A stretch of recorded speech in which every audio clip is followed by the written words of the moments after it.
ইদানিং আবহাওয়াটা এমন যে বেশি গরমও না ঠান্ডাও না, মানে একটা অন্যরকমই। তো বাসার বাইরে খেতে যাওয়া হয় না অনেক দিন। তো বাসার বাইরে গেলে আমি বেশিরভাগ সময় সেট মেনু বা বুফে টাইপের খাবার অর্ডার করা হয় বেশি। তো এখন প্রায় অনেক দিন বাইরে আমি যাই না, যেহেতু আমার বেবিগুলো ছোট। তো বাসায় 2-3টা সস দিয়ে এই চাইনিজ আইটেমগুলো আমি আমার মতো করে রান্না করে নিয়েছি। আমি প্রথমে সবজি রান্না করে নিয়েছি।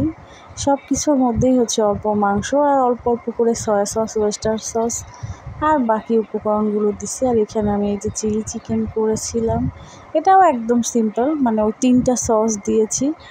আর এখানে এগ ফ্রাইড রাইস করব। তো এগ ফ্রাইড রাইসের মধ্যে আমি চিংড়ি ফ্রাই করে দিয়েছি ছোট ছোট করে কেটে। আর অল্প কিছু দিয়েছি আমি এমনি তেলে যে গাজর, ক্যাপসিকাম এগুলোর সাথে ভেজে। এখানে আমি মটরশুঁটিও দিয়েছি, এগুলো আমার ফ্রোজেন করা মটরশুঁটি।